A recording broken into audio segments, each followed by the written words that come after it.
Hello, welcome back to Planet 40k. We got another video for you today, and this time we're going to be talking about the Silent King and why he is now an auto-include in every Necron army. Now before we do guys, just remember to like and subscribe before we actually get into the video, and also if you haven't checked out our members area, just click the join button for more information. We really appreciate any donations that can be made that help grow the channel. And of course, the Silent King also appreciates you. Also, before we get into the video, let's just recap on that balanced data state that came out recently, as we've got new command protocols, so no noble models required, just a character. You don't need to be within 6 inches of a character anymore for your command protocols, and you have a command protocol that's permanent for the entire game, along with the standard active protocols. To add to that, we've of course got more core units, the Canoptic Spiders have been added, as well as all the vehicle models. So now that we've summed that up, let's begin with the Silent King. So I had numerous comments in the previous video in relation to command protocols and the Silent King, because a lot of Necron players are literally reading the rules wrong. So I'm going to explain to you why the Silent King has command protocols. So first of all, Exhibit 1, in the abilities that he has, quite clearly it says command protocols. Now if you move on to the Dynastic Agents and Star God section, because of course he's a Dynastic Agent, on the second bullet point, where it says Dynastic Agent and Catan Shards, never gain a Dynastic Code.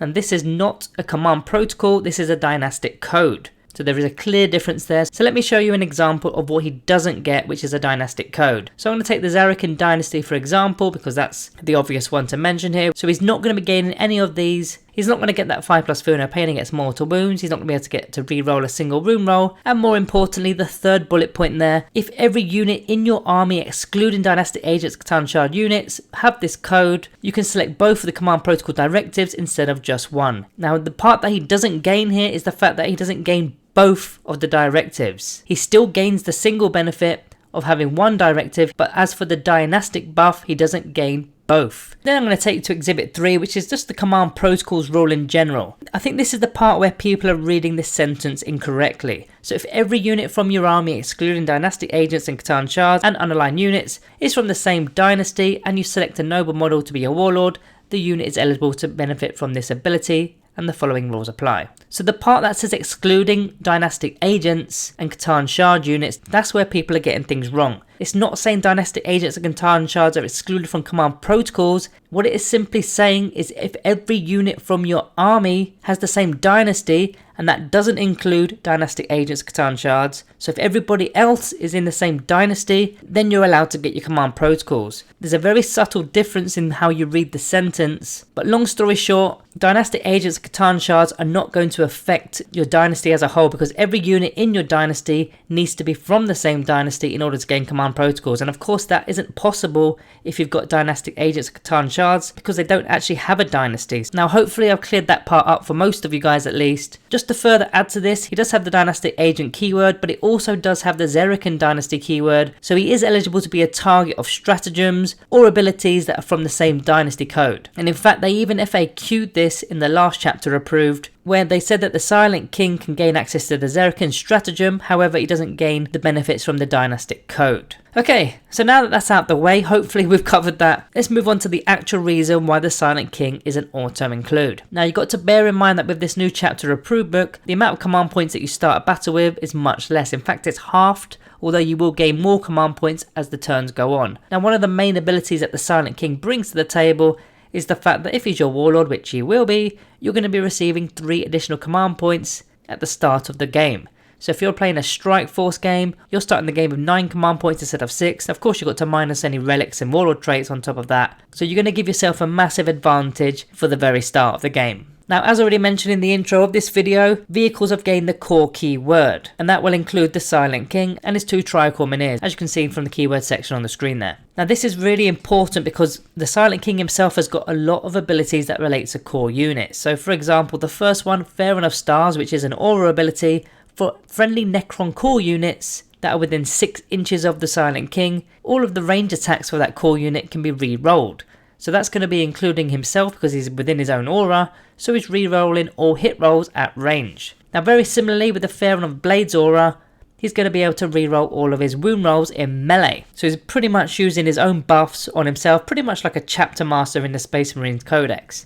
And furthermore, the Relentless March aura, so a third aura in the datasheet, While a friendly core unit is within 6 inches of the Silent King, they gain an additional inch to their movement, so instead of moving 8 inches, he's always going to be moving at 9 inches. The My Will Be Done, of course, is one of our main abilities in the Codex, and this does again relate to core units. Now this will be a single core unit within 9 inches of the Silent King, and they get a +1 to their hit roll. Now he already does hit on 2s, but if there are any negative modifiers that make him hit on 3s, you can simply use the My Will Be Done ability on the Silent King to bring that back down to a 2+.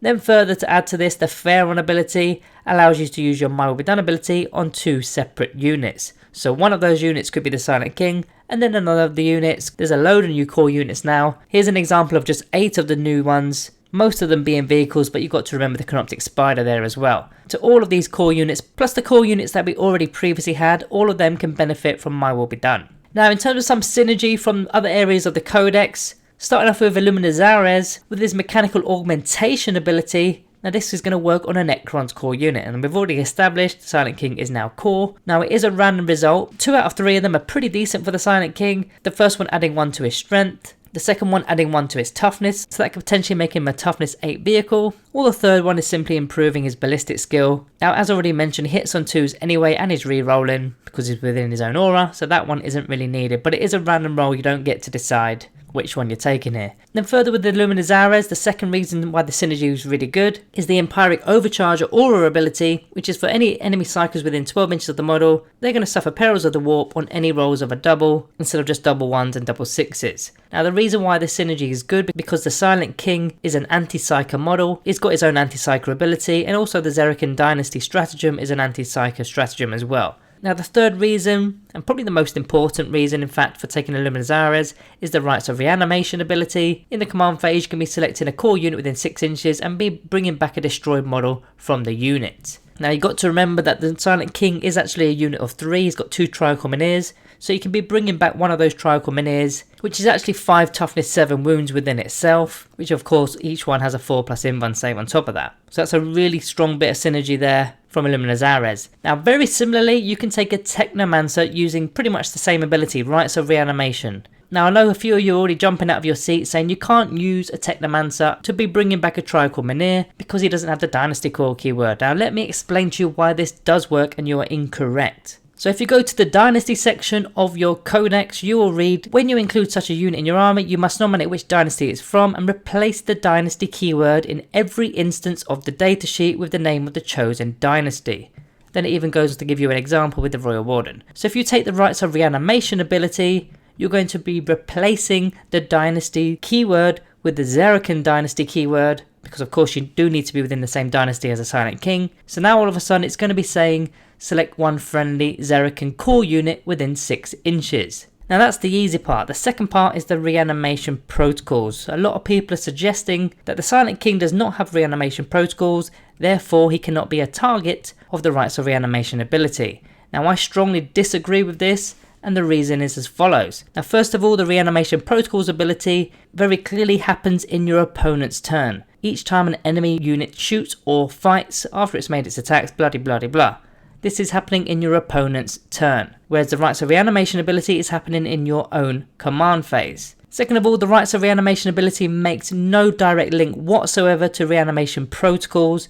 The only slight link is the word reanimated, and all it's simply doing is referring you to the section where it explains how to reanimate an actual model. Because there's of course restrictions on how to actually add the model, so you can only be setting them up into engagement range if there's already units within engagement range of the reanimated model's unit. You can't set it up if it's your charge phase, blah. So what I'm trying to get at is the reanimation protocols and the Rites of Reanimation ability are not aligned whatsoever. Now don't get me wrong, there may be an FAQ coming up and maybe this gets completely changed, but at this current time, rules as written, whether it's rules as intended or not, it doesn't matter. Rules as written states that you can simply reanimate a Trichomineer. There's absolutely no point pre-guessing what the FAQ is going to say without it actually saying it. So anyway, that second rant is over, let's move on to some more synergy. So you've got Amrak the Traveller, the Lord of the Pyrian Legion's aura. So when you're selecting a Necron's core unit within 6 inches, you're going to be adding 1 to the attack characteristics of the models in that unit. So the Silent King himself is going to gain an additional attack. Now the Trichominirs also gain an additional attack, but let's be honest, they're not doing much. They're hitting on 6s with 1 attack each, which now goes up to 2 attacks each. Don't rely too much on that, but giving the Silent King an additional attack isn't too bad, especially with his Strength 9 Scepter. Now furthermore, the Warlord trait associated with Amrak the Traveller is the Implacable Conqueror aura. So while a friendly core unit is within 6 inches of the Warlord, you can reroll charge rolls made for the unit. So of course, as already mentioned, the Silent King has the core keyword, so you can be using this aura ability on the Silent King himself to get him into combat. In fact, you don't actually need Amrak the Traveller to gain this Warlord trait. Of course, this is going to work on a General Overlord or Catacomb Command Barge. But if you aren't using Amrak the Traveller, then you will definitely need to be using the Zerican Dynasty in order to do that, whereas Amrak the Traveller is going to work on all dynasties. Next, we've got a Chronomancer with a Chronometron ability, very similar ability in fact. We don't really need the inbound save. We're only really looking at that reroll to the charge roll, and again, you're going to be swapping out that Dynasty keyword for the Zerican Dynasty keyword. Then furthermore, the Royal Warden, with his adaptive strategy ability, in the command phase, you select a Zerican Dynasty core unit. There's a common theme here guys, within 9 inches of the model and then until the end of the turn, the unit is eligible to shoot and declare a charge within the turn in which they fell back. Now that one's pretty decent because if you are tied up in combat and engagement range with the Silent King, he can only use his range attacks in the shooting phase against the unit that's within engagement range of him. Whereas if you do fall back,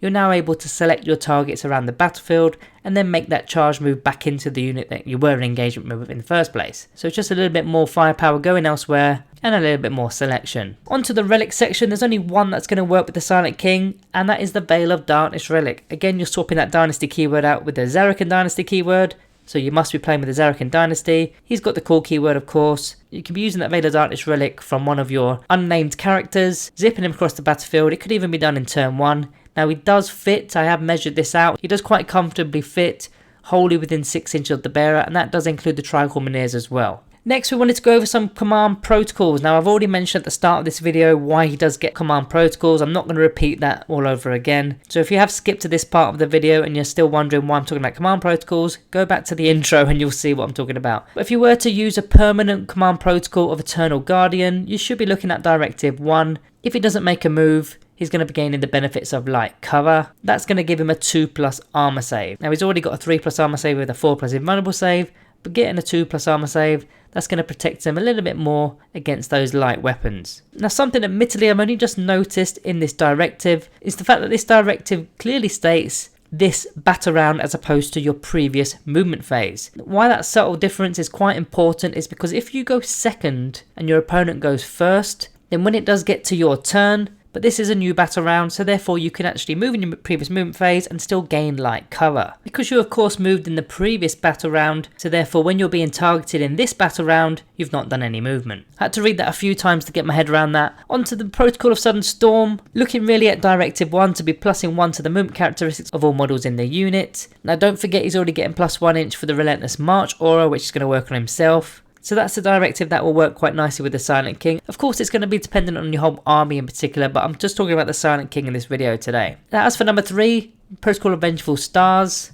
Both of these kind of work, if I'm honest with you. Now, of course, you can't gain both of these. I want to be very clear on that. You can only gain one of these directives, but either one of these options is pretty good. As for Protocol of Hungry Void, you're probably looking at directive number 2. If he was charged, or made a heroic intervention, then he's going to gain a +1 to his strength characteristics. So therefore, all of a sudden, his Scepter of Eternal Glory is now strength 10, his Scythe of Dust is now strength 9, and his Staff of Stars will be strength 6. And you can actually further boost the strength of units, which we will go over later in this video. Protocol of Undying Legions, you're probably looking at Directive 1. There's no real reason to look at Directive 2 for the Silent King alone, but gaining an additional lost wound for living metal can come in handy, especially if you've got some Trichominirs that have also got some damage on them. If you don't know what I mean by that, go into our playlist. We did a video recently where there was a problem with the Silent King. Now I think we all know the answer to it at this stage, but it does create an odd scenario. Then as for the Protocol of Conquering Tyrant, you're probably looking at Directive 1 to add 3 inches to the range of aura abilities to a maximum of 12 inches. And then also his My Will Be Done ability will be increased by 3 as well. So he's got quite a lot of aura abilities. He's got the Fair of Stars aura, the Fair of Blades aura, Relentless March aura, and then of course we already mentioned My Will Be Done. All of them are going to go up by 3 inches. that's going to definitely benefit the Silent King. Now you could go for Directive 2 in this case rather than Directive 1, but there will be a -1 to his hit roll with the ranged attack, so I didn't quite like that one.